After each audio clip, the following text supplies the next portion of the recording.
They're about protecting the soul of our country. Tariffs are about making America rich again and making America great again, and it's happening, and it will happen rather quickly. There'll be a little disturbance, but we're okay with that. It won't be much. No, you're not. Oh. And look where Biden took us, very low, the lowest we've ever been. Jeff, I want to thank you very much. And I also want to recognize another person who has devoted herself to foster care community. She works so hard on it. A very loving person, our magnificent First Lady of the United States.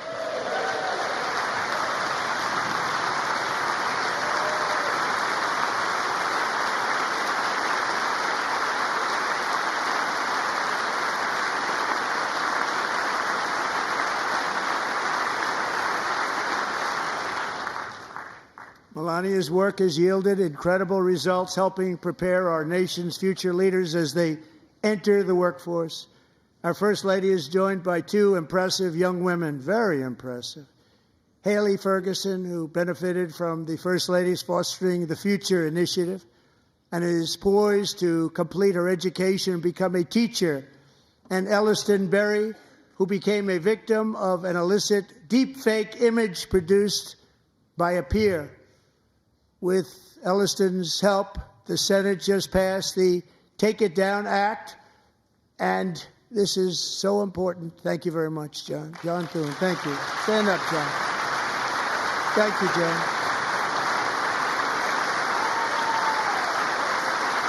Thank you all very much.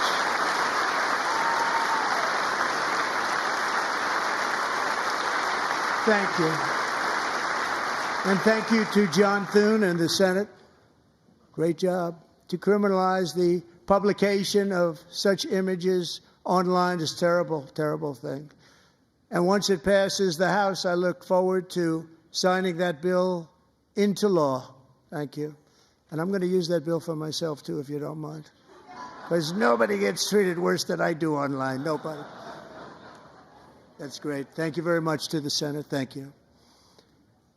But if we truly care about protecting Americans' children, no step is more crucial than securing America's borders. Over the past 4 years, 21 million people poured into the United States. Many of them were murderers, human traffickers, gang members, and other criminals from the streets of dangerous cities all throughout the world.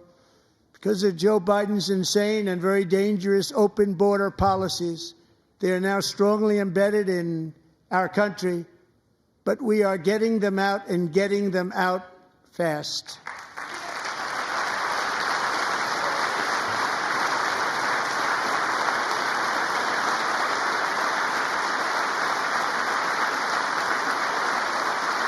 And I want to thank Tom Homan and Christy. I want to thank you and Paul of Border Patrol. I want to thank you. What a job they've all done. Everybody, Border Patrol, ICE, law enforcement in general is incredible. We have to take care of our law enforcement. Have to.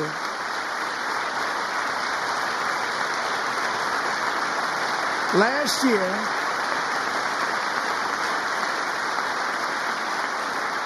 a brilliant 22-year-old nursing student named Laken Riley, the best in her class, admired by everybody, went out for a jog on the campus of the University of Georgia. That morning, Laken was viciously attacked, assaulted, beaten, brutalized, and horrifically murdered. Laken was stolen from us by a savage illegal alien gang member who was arrested while trespassing across Biden's open southern border and then set loose into the United States under the heartless policies of that failed administration. It was indeed a failed administration. He had then been arrested and released in a Democrat-run sanctuary city, a disaster, before ending the life of this beautiful young angel. With us this evening are Laken's beloved mother, Allison, and her sister, Lauren.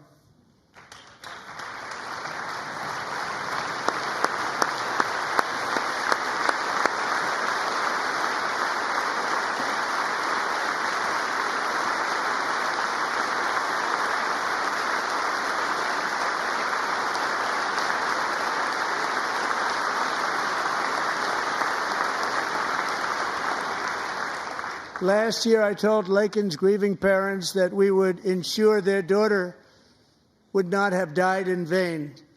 That's why the very first bill I signed into law as your 47th president mandates the detention of all dangerous criminal aliens who threaten public safety. It's a very strong, powerful act.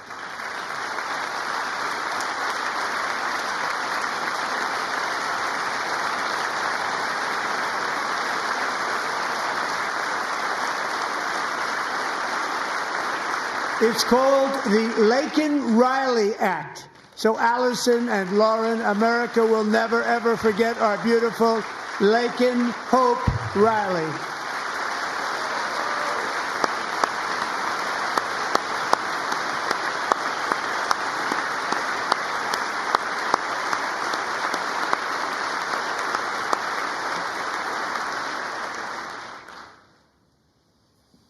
Thank you very much. Since taking office, my administration has launched the most sweeping border and immigration crackdown in American history, and we quickly achieved the lowest numbers of illegal border crossers ever recorded. Thank you.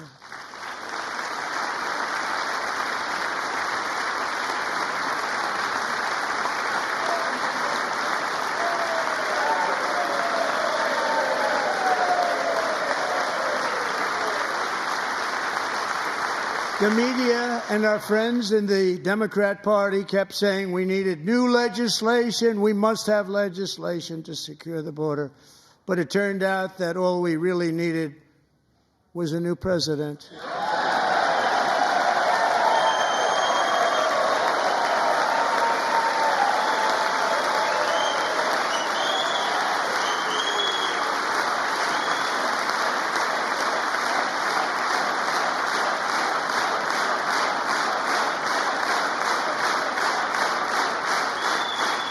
Thank you. Joe Biden didn't just open our borders, he flew illegal aliens over them to overwhelm our schools, hospitals, and communities throughout the country. Entire towns like Aurora, Colorado, and Springfield, Ohio, buckled under the weight of the migrant occupation and corruption like nobody's ever seen before. Beautiful towns destroyed. Now, just as I promised in my inaugural address, we are achieving the great liberation of America.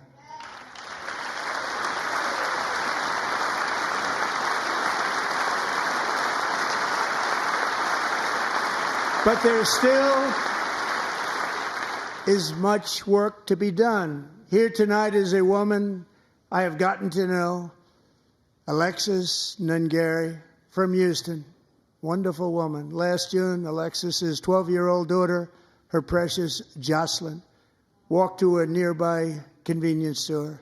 She was kidnapped, tied up, assaulted for 2 hours under a bridge, and horrifically murdered.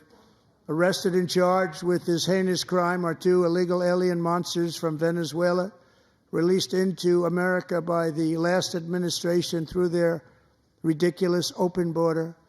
The death of this beautiful 12-year-old girl and the agony of her mother and family touched our entire nation greatly. Alexis, I promised that we would always remember your daughter, your magnificent daughter, and earlier tonight I signed an order keeping my word to you. One thing I have learned about Jocelyn is that she loved animals so much. She loved nature. Across Galveston Bay, from where Jocelyn lived in Houston, you will find a magnificent national wildlife refuge, a pristine, peaceful, 34,000-acre sanctuary for all of God's creatures on the edge of the Gulf of America. Alexis, moments ago, I formally renamed that refuge in loving memory of your beautiful daughter, Jocelyn. So, Mr. Vice President, if you would, may I have the order?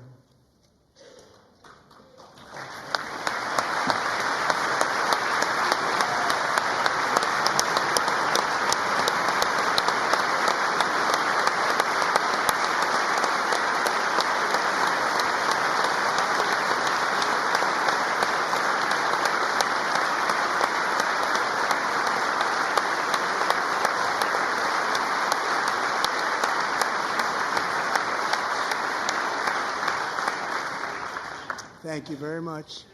All three savages charged with Jocelyn and Lakin's murders were members of the Venezuelan prison gang, the toughest gang, they say, in the world, known as Tren de Aragua. 2 weeks ago, I officially designated this gang, along with MS-13 and the bloodthirsty Mexican drug cartels, as foreign terrorist organizations.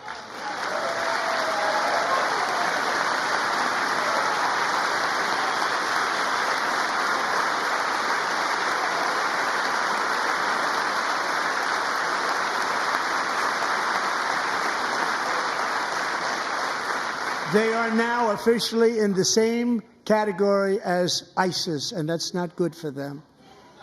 Countless thousands of these terrorists were welcomed into the U.S. by the Biden administration.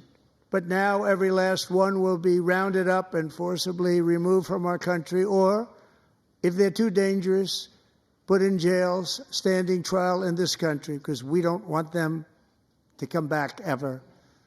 With us this evening is a warrior on the front lines of that battle, Border Patrol Agent Roberto Ortiz. Great guy.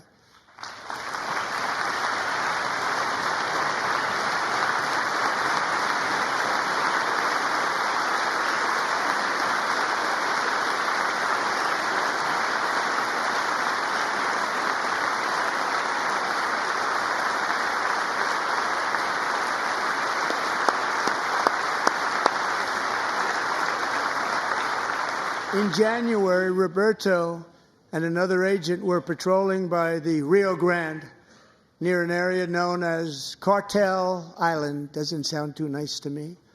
When heavily armed gunmen started shooting at them, Roberto saw that his partner was totally exposed, at great danger, and he leapt into action, returning fire and providing crucial seconds for his fellow agent to seek safety, just barely. I have some of the prints of that event, and it was not good. Agent Ortiz, we salute you for your great courage and for your line of fire that you took and for the bravery that you showed. We honor you, and we will always honor you. Thank you, Roberto, very much.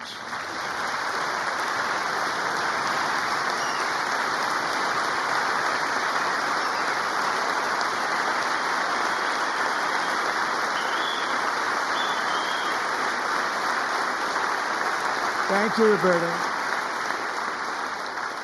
And I actually got to know him on my many calls to the border. He's a great gentleman. The territory to the immediate south of our border is now dominated entirely by criminal cartels that murder, rape, torture, and exercise total control. They have total control over a whole nation, posing a grave threat to our national security. The cartels are waging war in America, and it's time for America to wage war on the cartels, which we are doing.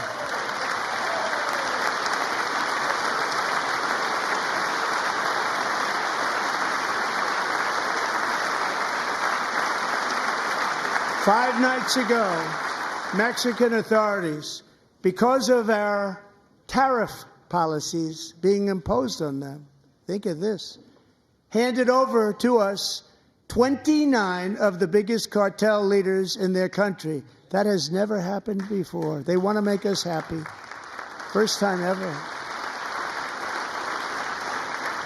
But we need Mexico and Canada to do much more than they've done, and they have to stop the fentanyl and drugs pouring into the USA. They're going to stop it. I have sent Congress a detailed funding request laying out exactly how we will eliminate these threats to protect our homeland and complete the largest deportation operation in American history, larger even than current record holder President Dwight D. Eisenhower, a moderate man, but someone who believed very strongly in borders. Americans expect Congress to send me this funding without delay so I can sign it into law. So, Mr. Speaker, John Thune, both of you, I hope you're going to be able to do that, Mr. Speaker. Thank you. Mr. Leader, thank you. Thank you very much. And let's get it to me. I'll sign it so fast, you won't even believe it.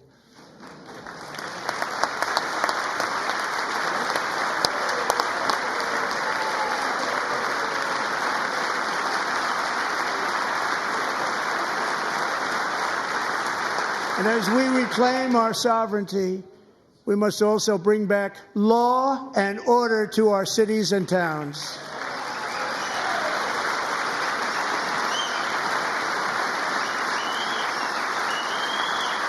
In recent years, our justice system has been turned upside down by radical left lunatics. Many jurisdictions virtually ceased enforcing the law against dangerous repeat offenders while weaponizing law enforcement against political opponents like me. My administration has acted swiftly and decisively to restore fair, equal, and impartial justice under the constitutional rule of law, starting at the FBI and the DOJ. Pam, good luck. Cash, wherever you may be, good luck. Good luck. Pam Bondi, good luck. So important. Going to do a great job. Cash, thank you. Thank you, Cash.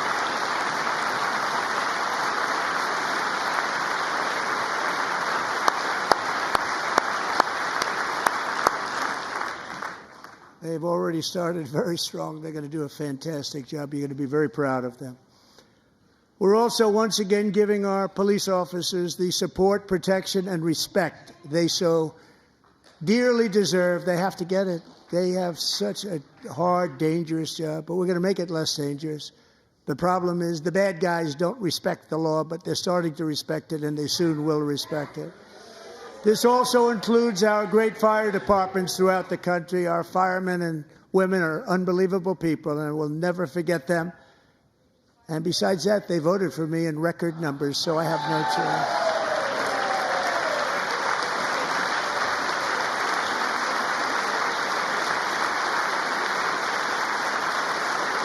1 year ago this month, 31-year-old New York police officer Jonathan Diller, unbelievably wonderful person and a great officer, was gunned down at a traffic stop on Long Island. I went to his funeral.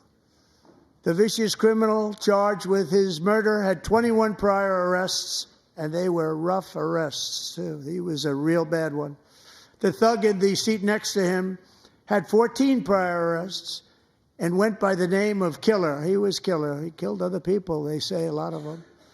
I attended Officer Diller's service, and when I met his wife and one-year-old son, Ryan, it was very inspirational, actually. His widow's name is Stephanie, and she is here tonight. Stephanie, thank you very much, Stephanie. Thank you very much.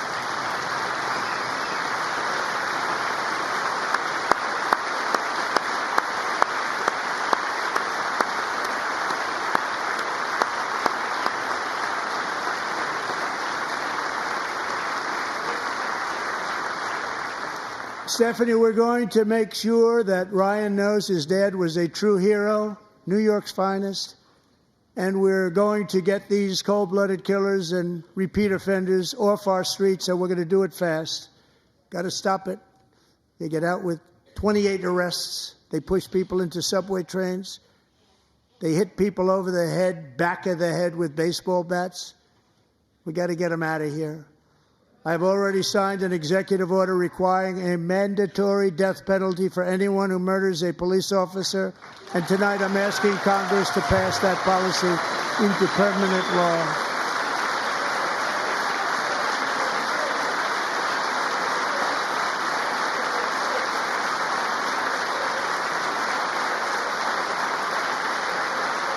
I'm also asking for a new crime bill getting tough on repeat offenders while enhancing protections for America's police officers so they can do their jobs without fear of their lives being totally destroyed. They don't want to be killed. We're not going to let them be killed. Joining us in the gallery tonight is a young man who truly loves our police. His name is DJ Daniel. He is 13 years old, and he has always dreamed of becoming a police officer.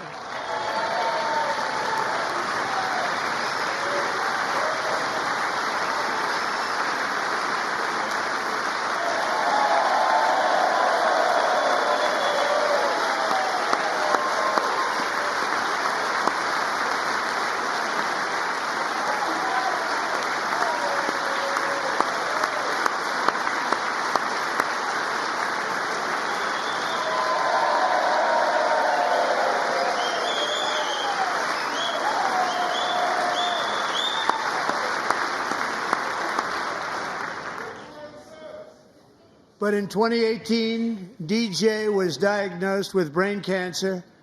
The doctors gave him 5 months at most to live. That was more than 6 years ago.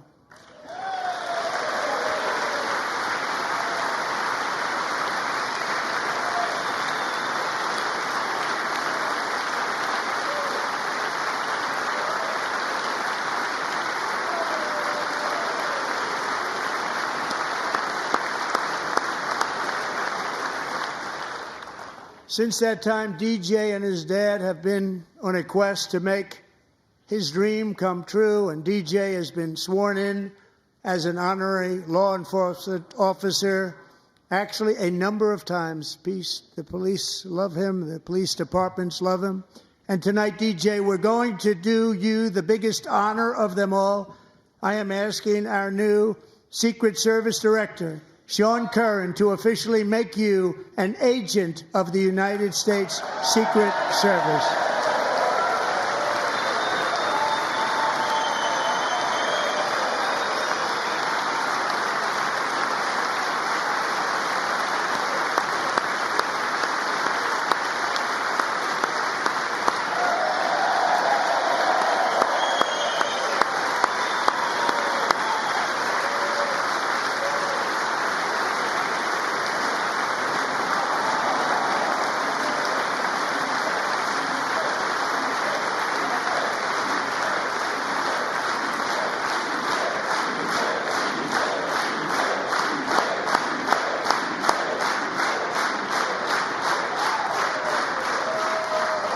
Thank you, DJ. DJ's doctors believe his cancer likely came from a chemical he was exposed to when he was younger.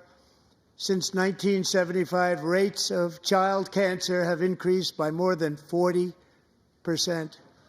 Reversing this trend is one of the top priorities for our new presidential commission to make America healthy again, chaired by our new Secretary of Health and Human Services, Robert F. Kennedy, Jr.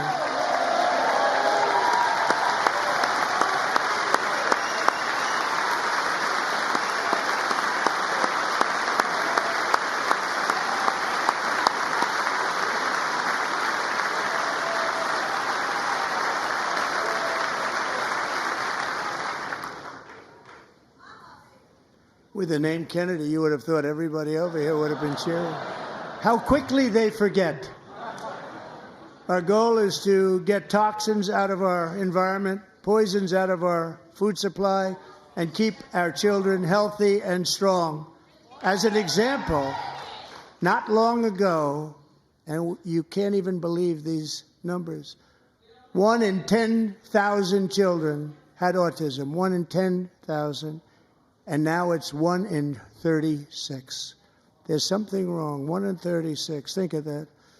So we're going to find out what it is, and there's nobody better than Bobby and all of the people that are working with you. You have the best to figure out what is going on. Okay, Bobby? Good luck. It's a very important job. Thank you. Good job.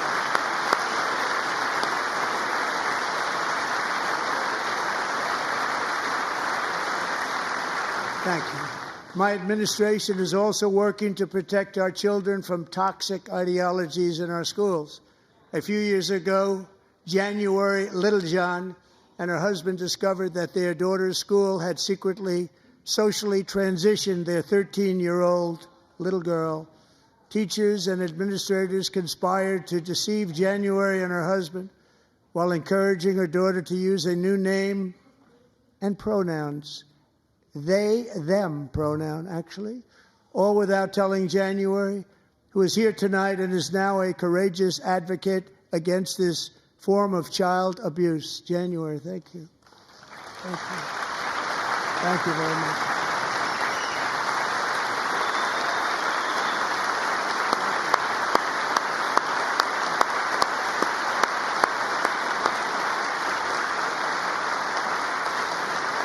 Thank you. Stories like this are why, shortly after taking office, I signed an executive order banning public schools from indoctrinating our children with transgender ideology.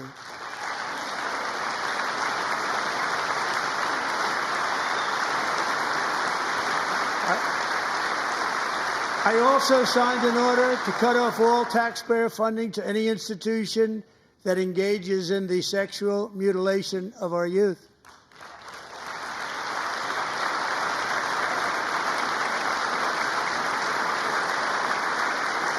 And now I want Congress to pass a bill permanently banning and criminalizing sex changes on children and forever ending the lie that any child is trapped in the wrong body. This is a big lie.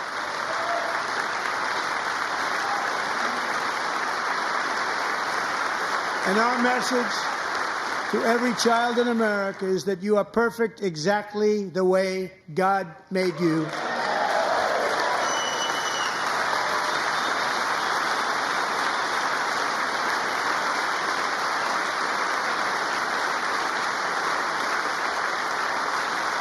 Because we're getting wokeness out of our schools and out of our military, and it's already out, and it's out of our society. We don't want it. Wokeness is trouble. Wokeness is bad. It's gone. It's gone. And we feel so much better for it, don't we? Don't we feel better? Our service members won't be activists and ideologues. They will be fighters and warriors. They will fight for our country. And Pete, congratulations. Secretary of Defense, congratulations.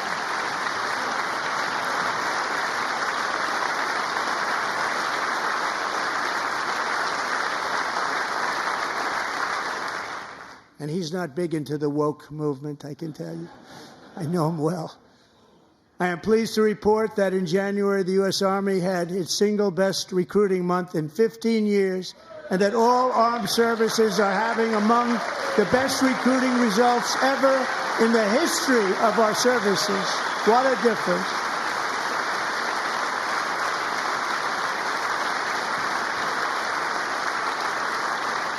And you know, it was just a few months ago where the results were exactly the opposite. We couldn't recruit anywhere. We couldn't recruit. Now we're having the best results just about that we've ever had. What a tremendous turnaround. It's really a beautiful thing to see. People love our country again. It's very simple. They love our country, and they love being in our military again. So it's a great thing, and thank you very much. Great job. Thank you.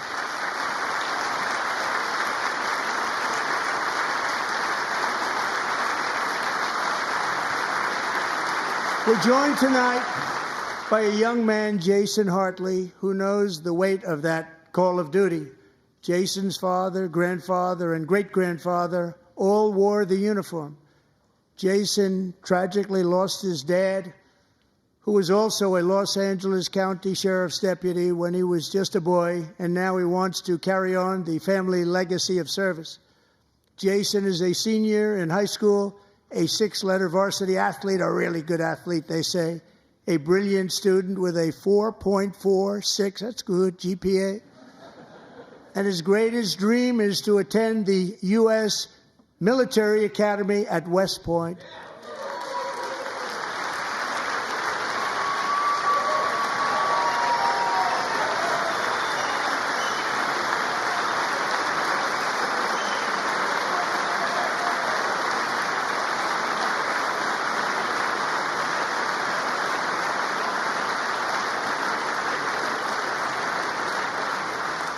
And Jason, that's a very big deal getting in. That's a hard one to get into. But I'm pleased to inform you that your application has been accepted. You will soon be joining the Corps of Cadets.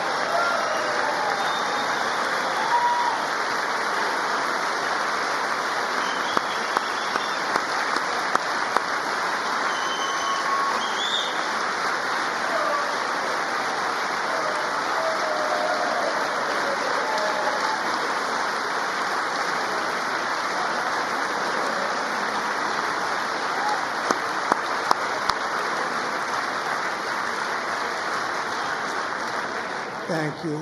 Jason, you're going to be on the long gray line, Jason. As Commander-in-Chief, my focus is on building the most powerful military of the future. As a first step, I'm asking Congress to fund a state-of-the-art Golden Dome missile defense shield to protect our homeland, all made in the USA.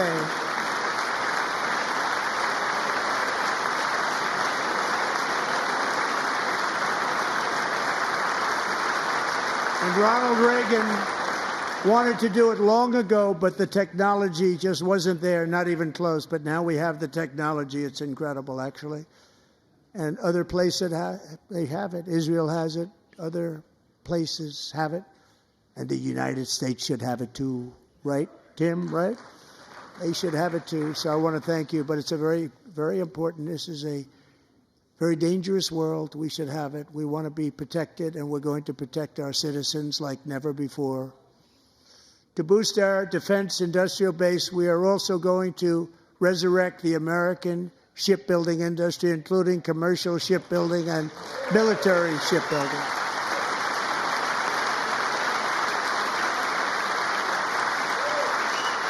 And for that purpose, I am announcing tonight that we will create a new Office of Shipbuilding in the White House and offer special tax incentives to bring this industry home to America where it belongs. We used to make so many ships.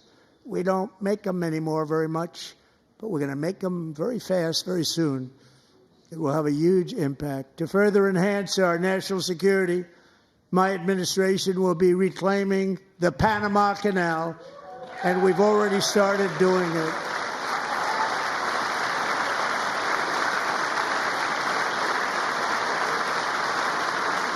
Just today, a large American company announced they are buying both ports around the Panama Canal and lots of other things having to do with the Panama Canal and a couple of other canals. The Panama Canal was built by Americans for Americans, not for others, but others could use it. But it was built at tremendous cost of American blood and treasure. 38,000 workers died building the Panama Canal. They died of malaria. They died of snake bites and mosquitoes. Not a nice place to work. They paid them very highly to go there, knowing there was a 25% chance that they would die. The most expensive project also that was ever built in our country's history, if you bring it up to modern day costs. It was given away by the Carter administration for $1. But that agreement has been violated very severely. We didn't give it to China. We gave it to Panama, and we're taking it back.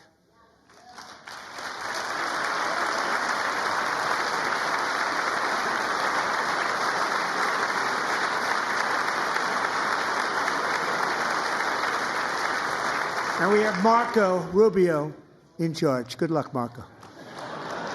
Now, we know who to blame if anything goes wrong. Marco's been amazing, and he's going to do a great job. Think of it. He got 100 votes.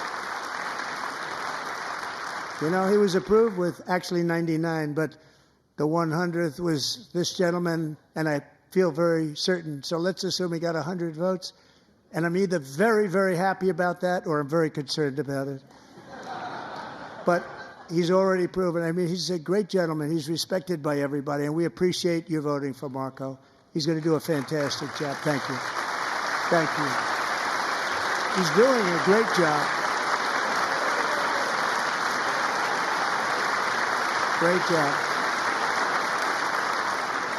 And I also have a message tonight for the incredible people of Greenland. We strongly support your right to determine your own future. And if you choose, we welcome you into the United States of America. We need Greenland for national security and even international security, and we're working with everybody involved to try and get it.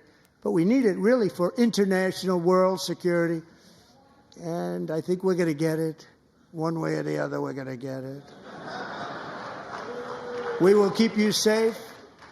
We will make you rich, and together we will take Greenland to heights like you have never thought possible before. It's a very small population, but very, very large piece of land and very, very important for military security. America is once again standing strong against the forces of radical Islamic terrorism. 3.5 years ago, ISIS terrorists killed 13 American service members and countless others in the Abbey Gate bombing during the disastrous and incompetent withdrawal from Afghanistan. Not that they were withdrawing, it was the way they withdrew. Perhaps the most embarrassing moment in the history of our country.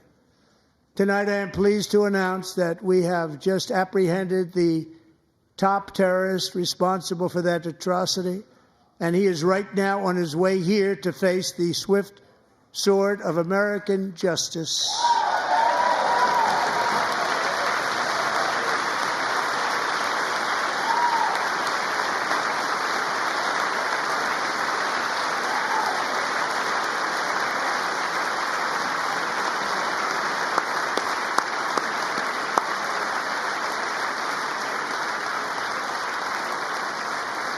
And I want to thank especially the government of Pakistan for helping arrest this monster. This was a very momentous day for those 13 families who I actually got to know very well, most of them, whose children were murdered, and the many people that were so badly, over 42 people, so badly injured on that fateful day in Afghanistan. What a horrible day. Such incompetence was shown that when Putin saw what happened, I guess he said, wow, maybe this is my chance. That's how bad it was. Should have never happened. Grossly incompetent people. I spoke to many of the parents and loved ones, and they're all in our hearts tonight. Just spoke to them on the phone. We had a big call. Every one of them called, and everybody was on the line, and they did nothing but cry with happiness. They were very happy, as happy as you can be under those circumstances. Their child, brother, sister, son, daughter was killed for no reason whatsoever. In the Middle East, we're bringing back our hostages from Gaza. In my first term, we achieved one of the most groundbreaking peace agreements in generations, the Abraham Accords.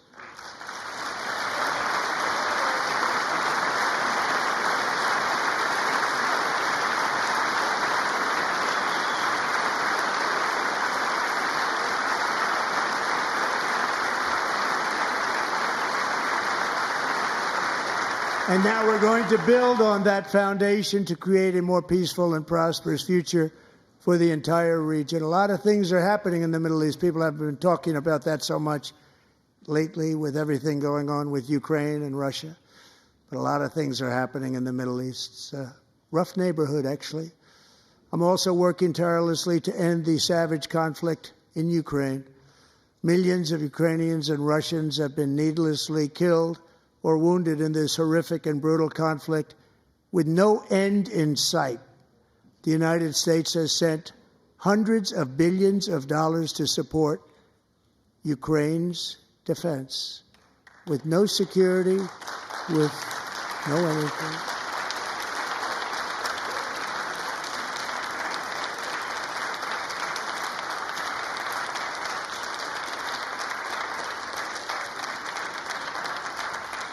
Do you want to keep it going for another 5 years? Yeah, you would say Pocahontas says yes.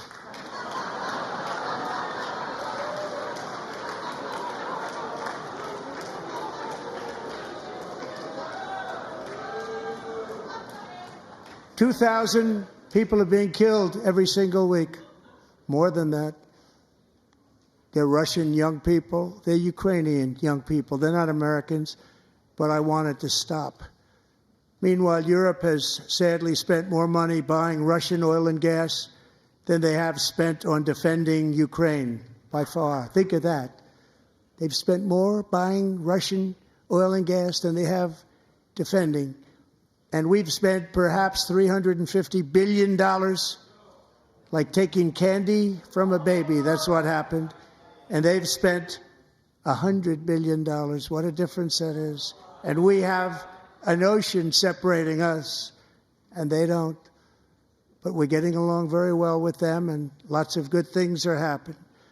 Biden has authorized more money in this fight than Europe has spent by billions and billions of dollars. It's hard to believe that they wouldn't have stopped it and said at some point, come on, let's equalize. You got to be equal to us. But that didn't happen. Earlier today, I received an important letter from President Zelensky of Ukraine. The letter reads, Ukraine is ready to come to the negotiating table as soon as possible to bring lasting peace closer. Nobody wants peace more than the Ukrainians, he said. My team and I stand ready to work under President Trump's strong leadership to get a peace that lasts. We do really value how much America has done to help Ukraine maintain its sovereignty and independence. Regarding the agreement on minerals and security, Ukraine is ready to sign it at any time that is convenient for you. I appreciate that he sent this letter, just got it a little while ago. Simultaneously, we've had serious discussions with Russia and have received strong signals that they are ready for peace. Wouldn't that be beautiful? Wouldn't that be beautiful?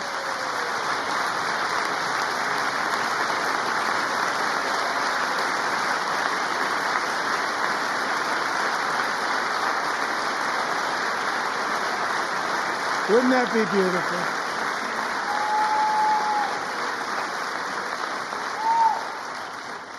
It's time to stop this madness. It's time to halt the killing. It's time to end this senseless war. If you want to end wars, you have to talk to both sides. Nearly 4 years ago, amid rising tensions, a history teacher named Mark Fogel was detained in Russia and sentenced to 14 years in a penal colony. Rough stuff. The previous administration barely lifted a finger to help him. They knew he was innocent, but they had no idea where to begin. But last summer, I promised his 95-year-old mother, Malphine, that we would bring her boy safely back home. After 22 days in office, I did just that, and they are here tonight.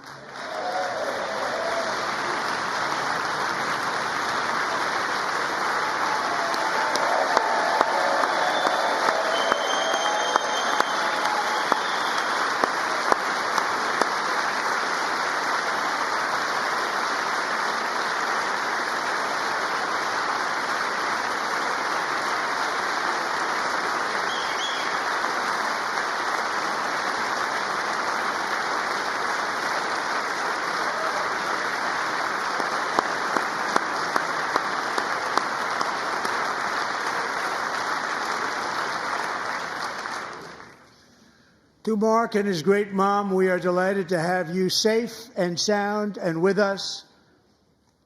As fate would have it, Mark Fogel was born in a small rural town in Butler, Pennsylvania. Have you heard of it? Where his mother has lived for the past 78 years. I just happened to go there last July 13th for a rally. That was not pleasant. And that is where I met his beautiful mom right before I walked onto that stage. And I told her I would not forget what she said about her son. And I never did I? Never forgot. Less than 10 minutes later, at that same rally, gunfire rang out, and a sick and deranged assassin unloaded 8 bullets from his sniper's perch into a crowd of many thousands of people. My life was saved by a fraction of an inch, but some were not so lucky. Corey Comparator was a firefighter, a veteran, a Christian, a husband, a devoted father, and above all, a protector. When the sound of gunshots pierced the air, it was a horrible sound. Corey knew instantly what it was and what to do.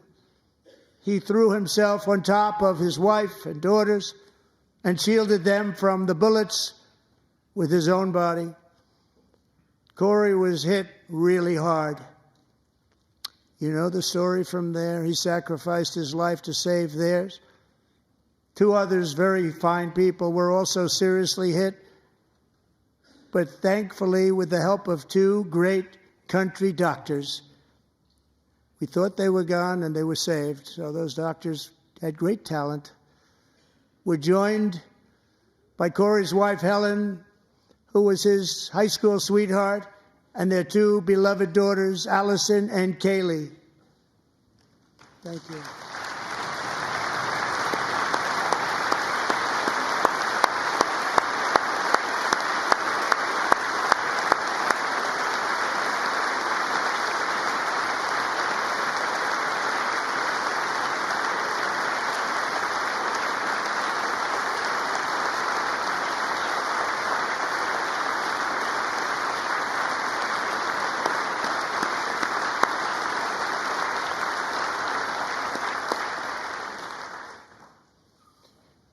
To Helen, Allison, and Kaylee, Corey is looking down on his three beautiful ladies right now, and he is cheering you on. He loves you. He is cheering you on. Corey was taken from us much too soon, but his destiny was to leave us all with a shining example of the selfless devotion of a true American patriot. It was love like Corey's that built our country, and it's love like Corey's that is going to make our country more majestic than ever before. I believe that my life was saved that day in Butler for a very good reason. I was saved by God to make America great again. I believe that. Thank you. Thank you.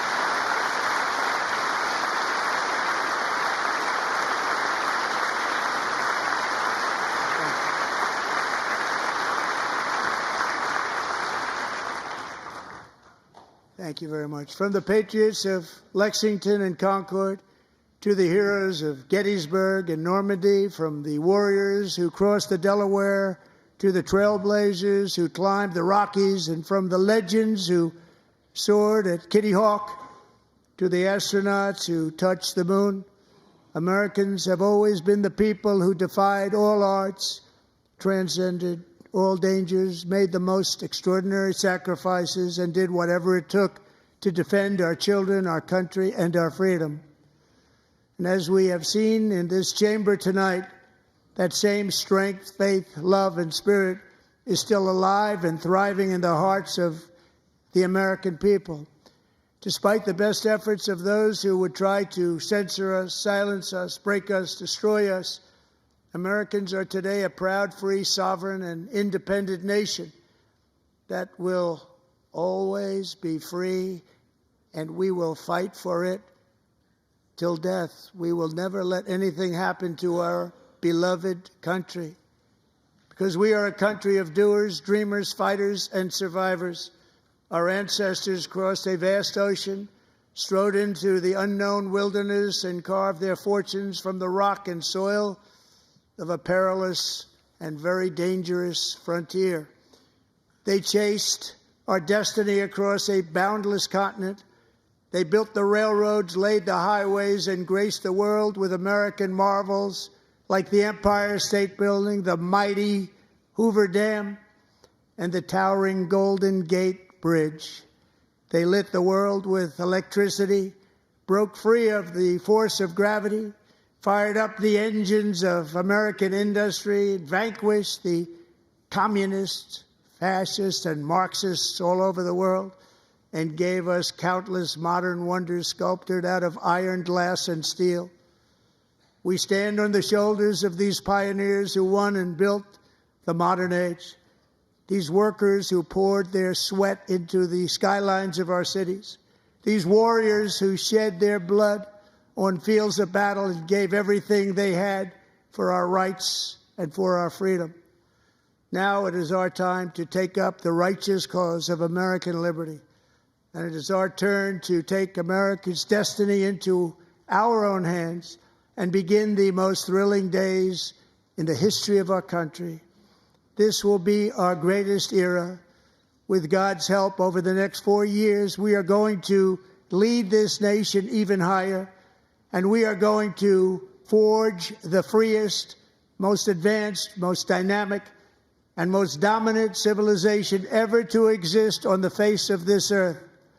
We are going to create the highest quality of life, build the safest and wealthiest and healthiest and most vital communities anywhere in the world.